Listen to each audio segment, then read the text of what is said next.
Elle est hors de ta portée.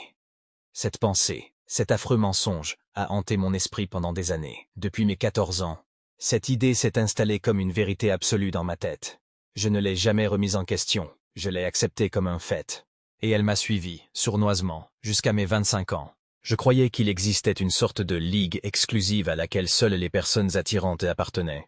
Une sorte de club fermé où je n'avais pas ma place. Pourquoi?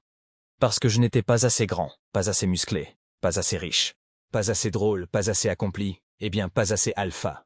Tu vois où je veux en venir. Peu importe ce que je faisais ou qui j'étais.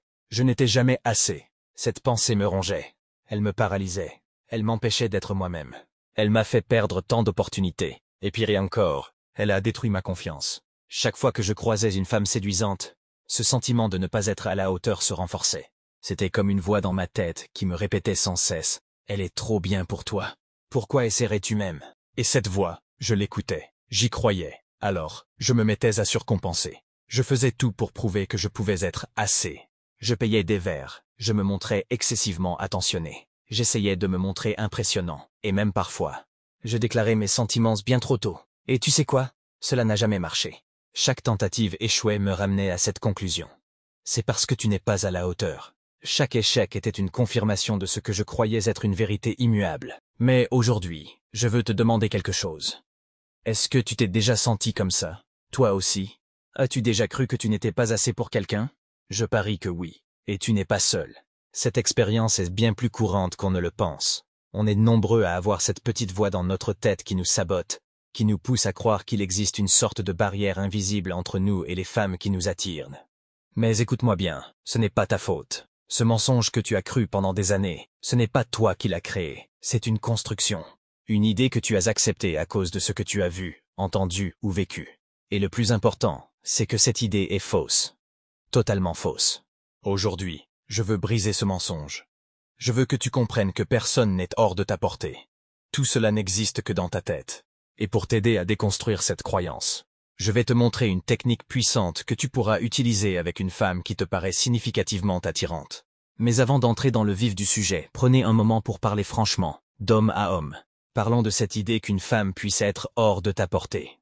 Parce que si tu continues à y croire, tu restes prisonnier de tes propres limites. Et crois-moi, tu vas tellement mieux que ça. Il n'y a pas de ligue. Ces notions de suffisamment bien, ou pas assez bien, sont totalement fictives. Des concepts que nous avons acceptés sans les remettre en question, parce qu'ils sont partout autour de nous. Mais laisse-moi te dire une chose essentielle. Ce n'est pas parce qu'une majorité y croit que cela devient une vérité. Ce n'est qu'un mensonge collectif, un mythe que nous avons décidé d'embrasser sans réfléchir. La réalité, c'est que la plupart des gens vivent leur vie en pilote automatique. Ils acceptent des croyances, des règles et des idées sans jamais prendre le temps de se demander d'où elles viennent, ni si elles sont valides. Ils suivent aveuglément le troupeau, sans jamais s'arrêter pour analyser ce qui leur est présenté. Et c'est pour ça que tant de personnes se retrouvent malheureuses. Si tu regardes attentivement, tu remarqueras que, dans presque tous les domaines importants de la vie, que ce soit le bonheur, la santé, l'argent ou les relations, la majorité des gens échouent. Ils se plaignent constamment, prennent des décisions impulsives, n'ont pas de clairs, se retrouvent piégés dans des situations toxiques ou insatisfaisantes, et finissent par vivre une vie bien en fonction de leurs attentes. Alors, pose-toi cette question. Pourquoi voudrais-tu penser comme la majorité? Si tu veux quelque chose de différent, quelque chose de mieux, tu dois cesser d'agir comme eux. Tu dois te libérer de leurs croyances, de leurs schémas et de leurs limitations. Et l'une des plus grandes illusions qu'ils perpétuent est cette idée qu'il existe des femmes hors de ta portée. Regarde autour de toi, cette idée est omniprésente. Elle est sur les applications de rencontres où les algorithmes vous poussent à croire que certaines personnes sont hors de ta ligue. Elle est dans les publicités qui te vendent l'idée que tu dois atteindre un certain statut ou avoir un certain look pour être désirable. Elle est dans les vestiaires où des discussions superficielles comparent les femmes à des trophées. Elle est même ici, dans les commentaires sur YouTube, où des hommes se moquent ou se dévalorisent en disant « Elle est bien trop belle pour moi ». Mais le pire, c'est que parfois, ce n'est même pas la société qui t'impose cette idée. Parfois, c'est toi-même.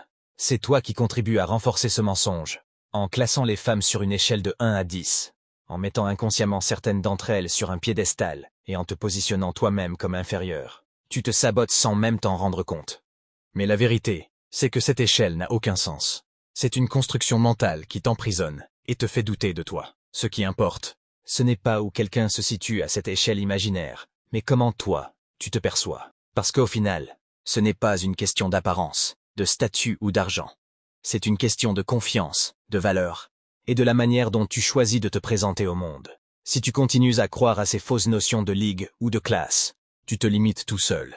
Et crois-moi, tu vas bien plus que ce que ces idées préfabriquées te laissent croire. Pensez-y un instant. Quand tu dis qu'une femme est un 10, tu fais un jugement rapide, basé uniquement sur son apparence.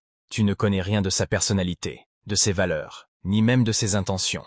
Pourtant, tu décides que tu la veux, avant même de savoir si elle est quelqu'un avec qui tu pourrais véritablement t'entendre. Et ce faisant, tu te mets automatiquement en position d'infériorité. Implicitement, tu te dis « Elle est au-dessus de moi ». C'est une dynamique destructrice que beaucoup d'hommes acceptent sans même s'en rendre compte. Voici ce que j'aurais aimé entendre il y a des années. Si tu mets une femme sur un piédestal, tu te places automatiquement en dessous d'elle. Et à partir de là, elle n'aura d'autre choix que de te regarder de haut. Ce n'est pas parce qu'elle est méchante ou arrogante, mais parce que c'est toi qui as créé cette dynamique. Tu as donné tout le pouvoir à sa beauté, et rien à ta propre valeur. Cela ne veut pas dire que l'apparence d'une femme ne compte pas. Bien sûr que certaines femmes sont très belles, et c'est normal de les trouver attirantes. Mais voilà où réside le piège. Admirer une femme belle ne signifie pas te soumettre à elle. Il y a une différence subtile mais cruciale entre apprécier sa beauté et te sentir dominé par elle. La clé, c'est de garder ton équilibre. De ne jamais te placer en dessous d'elle, peu importe à quel point elle te semble attirante.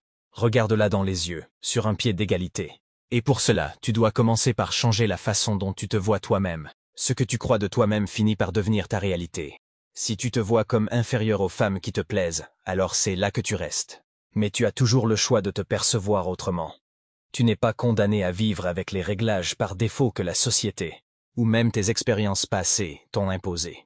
Tu peux décider, dès maintenant, de te voir comme quelqu'un qui mérite d'être respecté et désiré. Quelqu'un qui ne se compare pas mais qui s'impose naturellement par sa confiance et son charisme.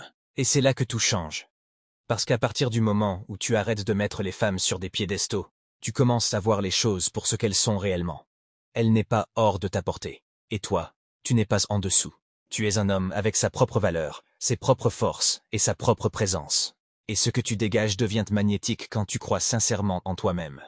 Maintenant, je vais te partager une technique puissante. Non seulement elle t'aidera à reprendre le contrôle dans tes interactions avec les femmes, mais elle te libérera aussi définitivement de cette idée toxique qu'une femme est hors de ta portée. Cette technique te permettra de te connecter avec elle d'égal à égal, tout en te rappelant que c'est toi qui choisis comment tu te positionnes dans la relation. Préparez-vous, car ce que je vais te révéler peut transformer complètement la manière dont tu te comportes et, plus important encore, la manière dont tu te perçois. Le retrait stratégique, une solution puissante.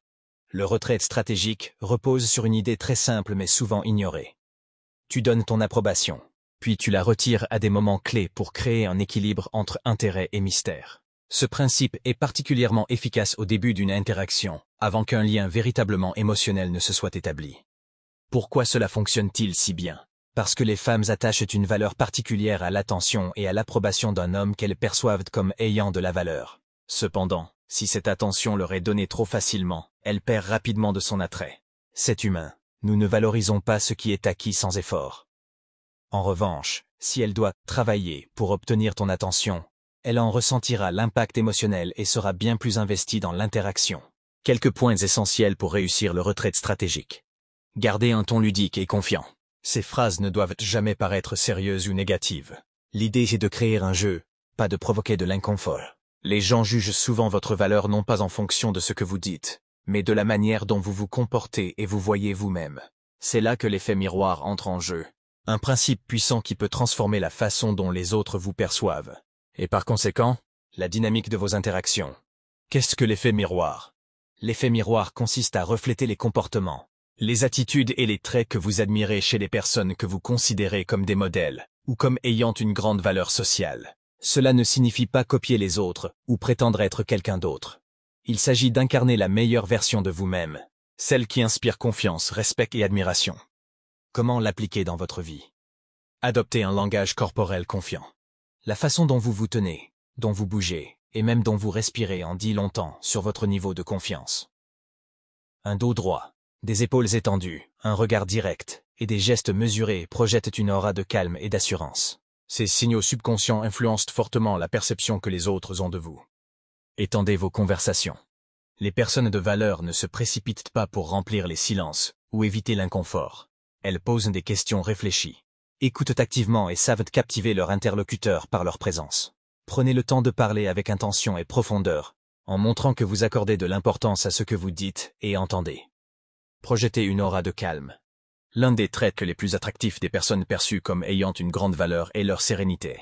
Elles ne réagissent pas de manière excessive, ne se laissent pas submerger par le stress ou l'angoisse.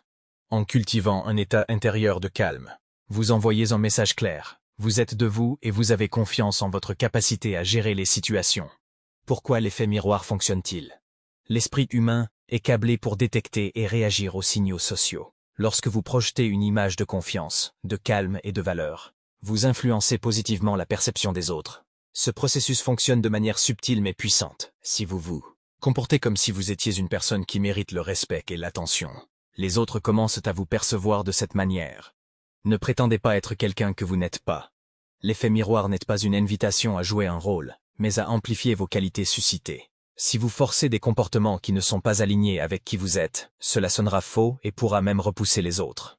Ne cherchez pas à trop en faire. La confiance et la valeur perçue résident souvent dans la subtilité. Trop d'efforts pour impressionner ou attirer l'attention peuvent donner l'impression que vous manquez de sécurité intérieure. Si vous vous comportez comme si vous n'aviez rien à offrir, les autres finiront par le croire.